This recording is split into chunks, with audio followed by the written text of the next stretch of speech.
Now, one of the brave men and women who we lost in last week's bomb blast at the airport in Kabul was Marine Staff Sgt. Darin Taylor Hoover, 31 years old, from Midval, Utah. We're now joined by Sergeant Hoover's father, whose name is also Darin. Sir, words cannot express.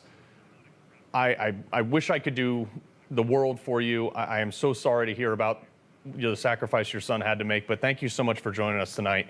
How are you? I'm holding up. We're holding up so far, and I want to tell you thank you for your service as well. Well, your son gave far more than I ever did for this country, and he will not be forgotten. And I don't just say that in a cliche way. I can't express to you what you must be going through. So, your son served this country for 11 years in the Marines. Talk about what inspired him to join, if you could, sir.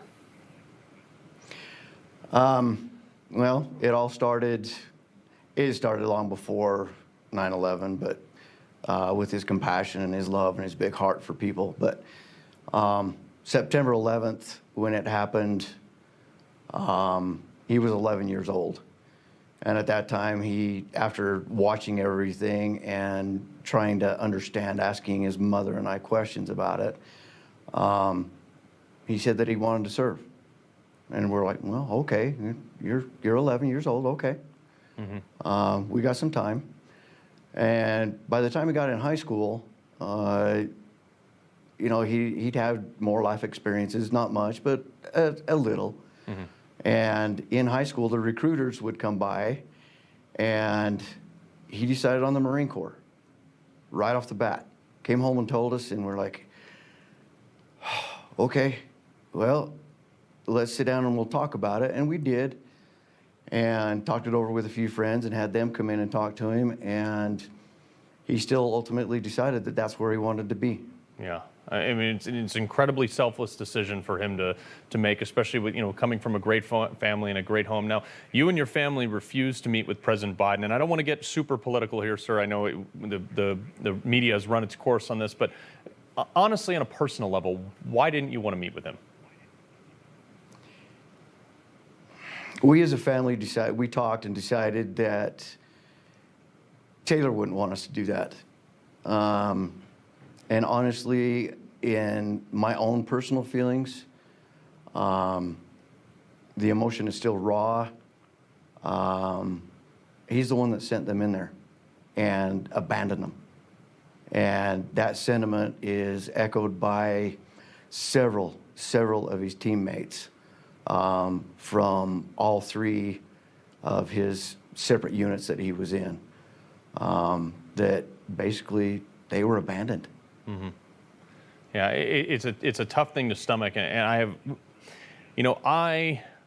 I'm not going to defend Biden here, but I always want to believe that the President of the United States, no matter which party, would always be there for thick and thin for all of our service members, and I think your sentiment is correct on this one, unfortunately. Now, the President, just a few hours ago, he said the following. Take a listen to this. Maybe it's because my deceased son, Bo, served in Iraq for a full year. Before that, well, I feel like this is like a little bit tone deaf considering the current circumstances, and I'm hesitant to allow him to get away with this, but it is, he did lose his son, not in war, but what is your take on this from one father to another? To me, that was extremely selfish, extremely disrespectful. This isn't about his son. This is about the 13 men and women that were killed defending this country and attempting to get as many people into that airport and out of that hole that is Afghanistan. I'm sorry for his loss as well, and I wouldn't wish that on any parent. Mm-hmm. But I'm in the same boat, except my son was killed defending this country. By a decision. His was already out of the military. Yeah. Well, your son was killed by a decision made by that chain of command and not a medical issue. Now, without any question to this, your son is an American hero. No doubt, and he should be raised up, and his legacy should be taught throughout schools, along with the other 12 service members we lost on this. This should be a study that makes America a better place. And I want to make sure that the viewers out there know that beyond politicalization, the decisions that led to this should be taught in every war college, in every enlistment, and every battle plan ever. And I hope, my only hope is that his legacy serves as some sort of lesson to the chain of command. But I know your son, would have wanted you guys to go on. And there's some new fundraisers out there. How can people help raise money for this cause, to help cover expenses? Anything we can do as viewers that we can do for you guys, what is it?